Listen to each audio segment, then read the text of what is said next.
From small LANs in hotel meeting spaces to the biggest stadiums in the world, esports venues have evolved as their audiences have grown.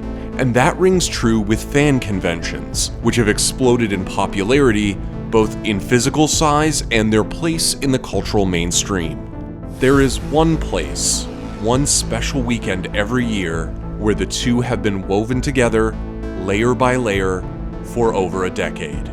A combined tournament of excited esports fans and convention of devoted followers of one company can only be found at BlizzCon. This is its story.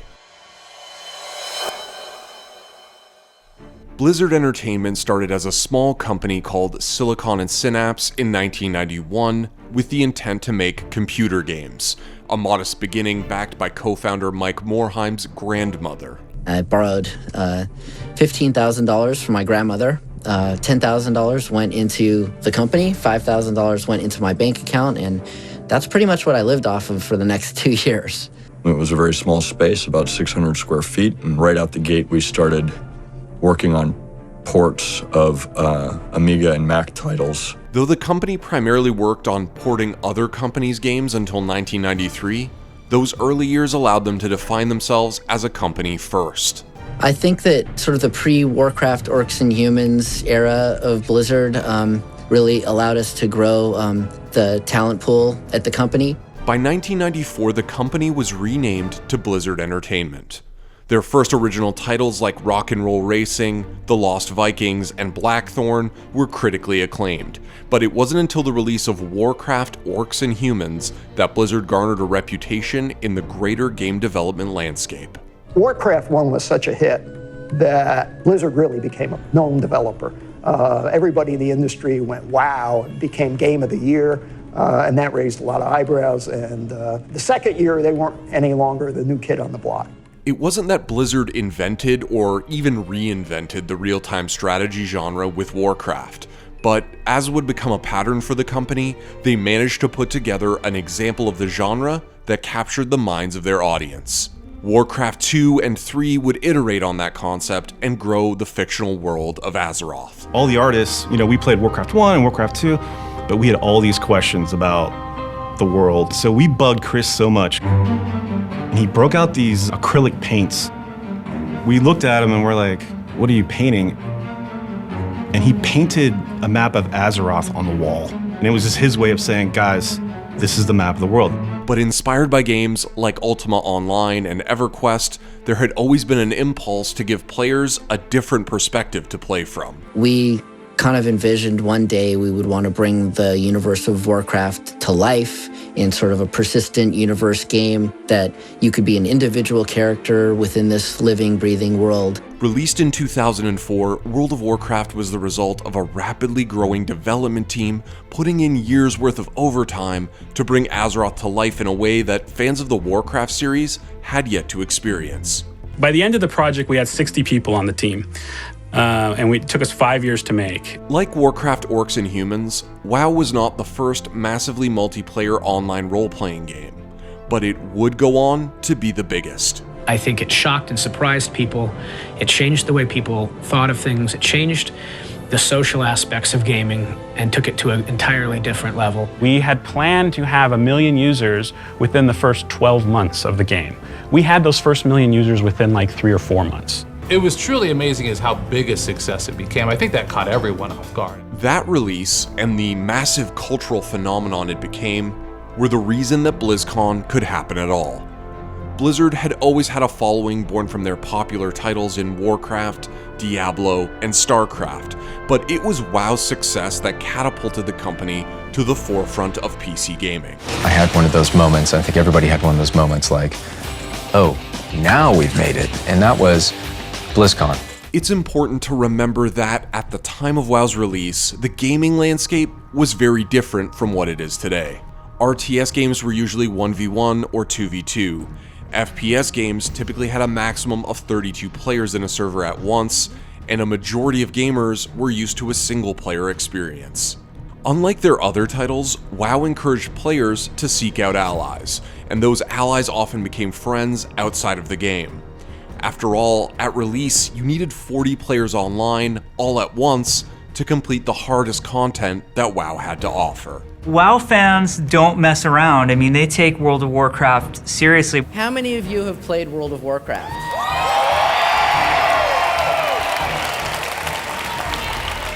And BlizzCon gave those communities a place to meet each other face to face, often for the first time. This is these people's lives. I mean, some of these people came from all over the country, all over the world to come together to meet some of these players that they've met in the game. And in 2007, Blizzard made one of the biggest announcements in WoW's history. All must serve the one true king.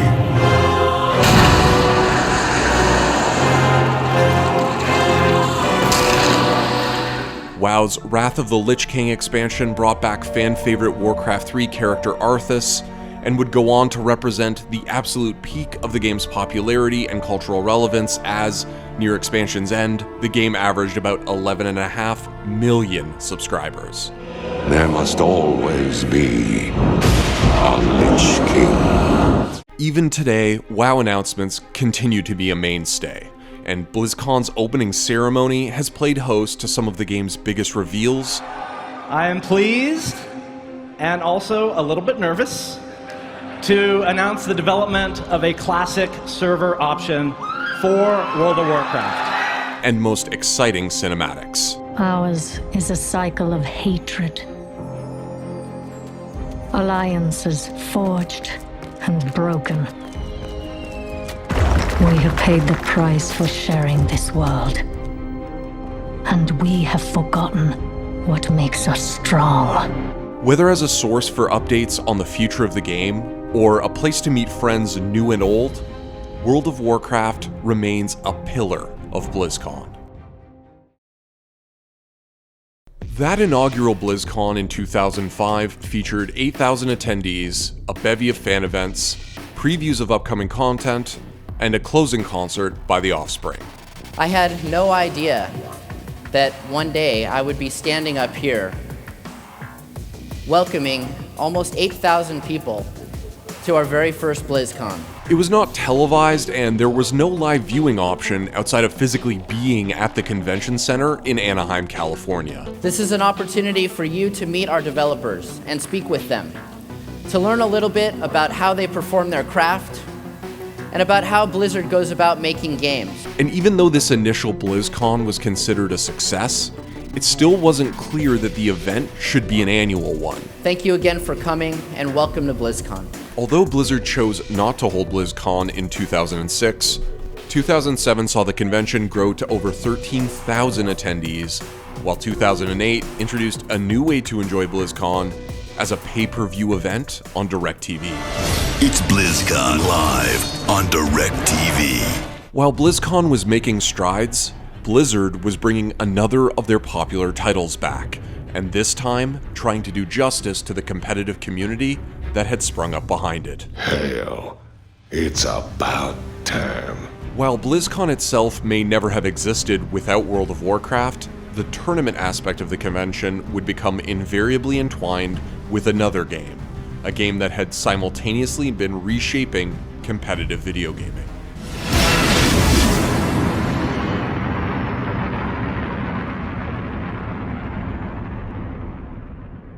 Initially released in 1998 and then adding the Brood War expansion later that same year, StarCraft had been well received worldwide as a worthy successor to Blizzard's RTS legacy. My first exposure to StarCraft was actually in 1999. We didn't know what this was. It was something totally new. It was that game that was kind of like Warcraft, just let's play it. But it was new, it was different, and it was fun. But the game truly became something else in South Korea, where it exploded into a vibrant competitive scene. Paul Sands, our COO, was out in Korea, and he came back with pictures of people dressing up like Hydralisks and Protoss units and Terran units, and suddenly it was on a whole nother level. StarCraft saw the rise of major sponsorships and televised games as it built much of the structure that would go on to define Korean esports. When the original StarCraft was made, it was designed to be a great game, but it wasn't necessarily designed specifically to be an esport. That was something the community showed us what it could be, how it could be done. They made that happen. BlizzCon 2005 had featured official Blizzard invitational tournaments for Warcraft 3: The Frozen Throne and StarCraft Brood War. While they were small compared to what StarCraft had seen in Korea and were invitational tournaments, they were also there at the very beginning. Reach is gonna grab second place, and Yellow is your grand champion, folks. Let's hear it, come on! Development on a StarCraft sequel had begun in 2003, a year later than planned, after resources had been diverted to the development of WoW. But after thousands of builds and just months before BlizzCon 2007, Blizzard announced the release of StarCraft 2. It is my honor to present to you Blizzard's newest game. Are you ready for StarCraft 2? StarCraft 2, which would ultimately be split into 3 separate games, would release the first chapter, Wings of Liberty, in July 2010. But the esports community did not immediately shift to the new title, with many Korean pros opting to continue playing Brood War. There it is, your World Cyber Games Grand Final 2010. Hailing for the 10th anniversary, his first time at World Cyber Games, Flash taking it home. But BlizzCon 2010 hosted an invitational tournament for StarCraft 2, and while there was a show match for that game between Boxer and Fruit Dealer, it appeared like the community might remain split. And with the removal of LAN functionality, some players of the original StarCraft caused an uproar. We want land! We want land! We want land! But since that time, StarCraft 2 has seen incredible competitive moments. Oh my god! Oh my god! Oh my god, the crown of their feet! Scarlet, the most incredible game I have seen! And even a post-2015 resurgence of sorts. Your 2015 WCS StarCraft 2 World Champion! Its share of setbacks, as a number of StarCraft 2 pro players and their coach have been arrested for match fixing in Korea. Whatever your opinion on StarCraft esports today, it is a wandering RTS dragon, the last of its kind. And at BlizzCon, it represented the beginning of the event's massive esports growth.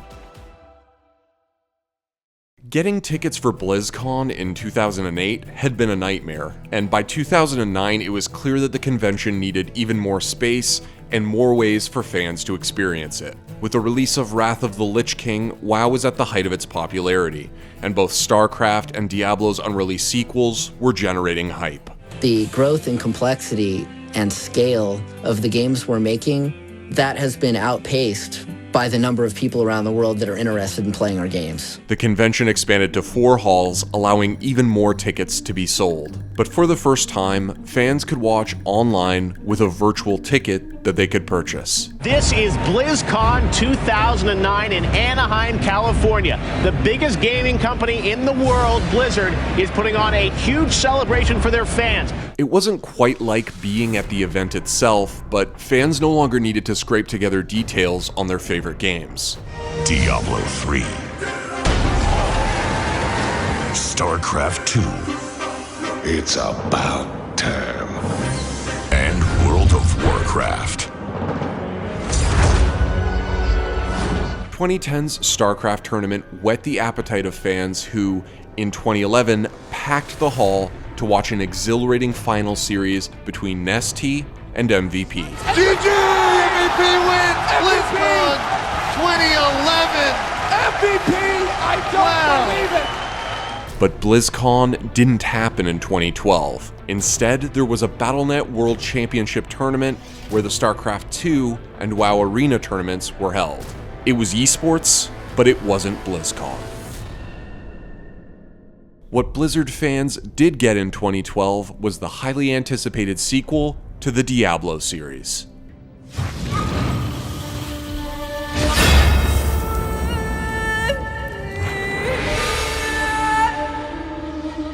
Diablo had always been Blizzard's darkest franchise, featuring a gothic aesthetic and a touch of diabolic terror that drew the player into the action RPG gameplay.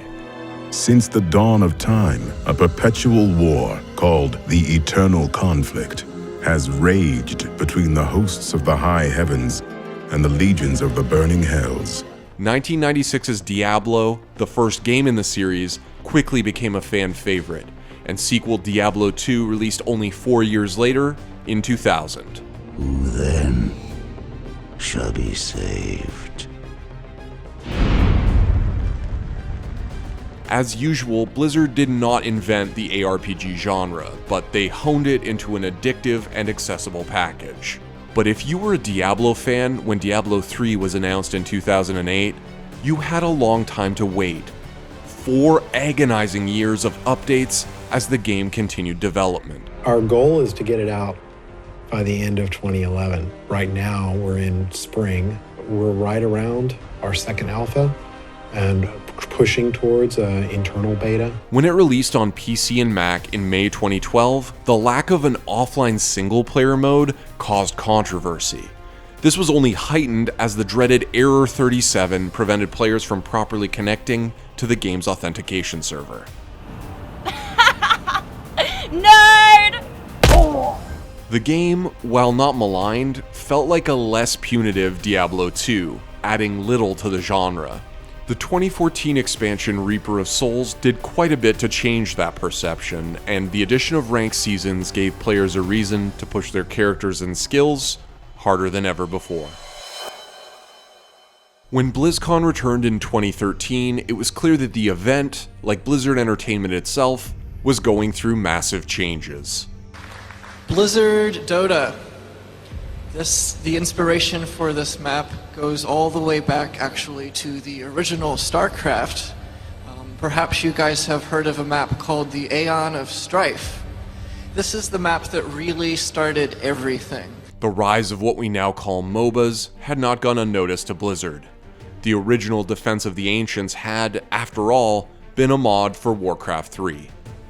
At the time of its announcement in 2010, Blizzard Dota was actually just a modification for StarCraft 2. But Blizzard was not the only developer angling for that audience. Valve had announced the development of Dota 2 less than a month before BlizzCon, while Riot Games' League of Legends had been released only a year prior. By 2013, Blizzard Dota had become Heroes of the Storm, and Blizzard's take on MOBAs, even if they refused to call it that, had a playable alpha at BlizzCon. And of course, for us, it's about paying homage to the amazing Blizzard community that really helped create and invent this entire genre of game. While the game has yet to achieve the heights of popularity of its peers in the genre, it truly went for a different niche, less focus on individual power spikes and more on team play. It also managed something that Blizzard's fans had wanted to see for some time, to combine the characters of the various franchises the company owned into one highly marketable package. So Heroes of the Storm is a game that has evolved over many, many years, and it's actually a story of BlizzCon and our evolution from one BlizzCon to the next. As BlizzCon plowed forward, HOTS would also become an eSports mainstay, hosting some of the most exciting matches to ever be played at the competitive level. Fnatic has done the unexpected and taken down MVP Black. It is history in the making. Fnatic is so close. First that comes back, 30% on the core, but it is over. It is over. GG! Another new game was also on the horizon. Hearthstone Heroes of Warcraft. Hearthstone would be Blizzard's first foray into online collectible card games. And in 2013, the game was announced at PAX, while its beta period was revealed at BlizzCon. Hearthstone. It's a collectible card game. The release is this year, and you guys can play it on the show floor today. Again, card games had existed before Hearthstone. The twist? Make it easy to start, fast to play, entrench it in Warcraft lore, and give it depth at the upper end. And of course, a little bit of RNG. This could be huge. Here we for go. Fumble. Volleyball! the perfect answer to the Maligos. This is going to blow Amnesiac, out of the water. Oh, look at it. Oh my god. BlizzCon 2013 featured an invitational Hearthstone tournament, and by 2014, it had its first legitimate world championship at BlizzCon, while HOTS had its first invitational. This was in addition to the StarCraft II and WoW tournaments. By 2015, there were no invitational tournaments, and all 4 games were hosting their own world championships as part of BlizzCon. SOS is your 2015 WCS StarCraft II World Champion. GG. SK Gaming is your BlizzCon 2015 champions. Heroes of the Storm World Champions defeating Team Dignitas 3-0 in a massively well-played game. GG. Osaka will be your 2015 Hearthstone World Champion. But that growing esports presence was overshadowed by the 2014 announcement of yet another new Blizzard project. One that, unbeknownst to fans at the time, would become monumental in building the foundation for Blizzard's future commitment to esports. So my friends, get a load of this. We hope you love it like we do. I'll see you on the other side. In 2014, the world got its first look at Overwatch. An elite international task force charged with ending the war and restoring liberty to all nations. Overwatch. Born from the ashes of canceled Blizzard Project Titan, Overwatch was the company's first new intellectual property in 17 years. And in so many ways, Overwatch is, from its themes to its gameplay, like everything about this project, whether that's visible to the end user or not, is our story. The class-based team shooter immediately drew comparisons to Valve's Team Fortress 2, and in many cases, pro players from that game made the jump. But the game did 2 things incredibly well. It not only managed to expand on that type of gameplay, but it brought in players who would never have considered the genre otherwise. I think it's going to just get bigger and bigger as time goes on because it seems to be the new FPS style. I mean, I wouldn't even consider it an FPS, it's way more than that. After a protracted beta period that was sardonically nicknamed Only Watch by hungry fans, the game released in May 2016. Sales soared as the game hit over 10 million players by June and exceeded $1 billion in revenue by Q1 2017. But before the iron had cooled, Blizzard dropped another bombshell. At BlizzCon 2016, the 10th BlizzCon, they announced the creation of Overwatch League, a fully franchised esports league with localized teams. We're looking for the top players in the world and the team owners who will form the Overwatch League. While Blizzard had been slow to grasp StarCraft esports and had been criticized for its handling of early StarCraft 2, here with Overwatch they would aim to grab hold of the competitive scene immediately. And like the game, this league seemed to have the potential to bring in fans who had otherwise little or no interest in the popular games of the time. Ladies and gentlemen, welcome to the Blizzard Arena. The wait is finally over. It's time to kick off the inaugural season of the Overwatch League. But so far, actual league play has yet to make an appearance at the con. Instead, national teams compete in the Overwatch World Cup. But this is it. South Korea will win the Overwatch World Cup without dropping a single map. Whatever the game's esports future at BlizzCon, the game and league represent a big investment from Blizzard into their company and convention's future.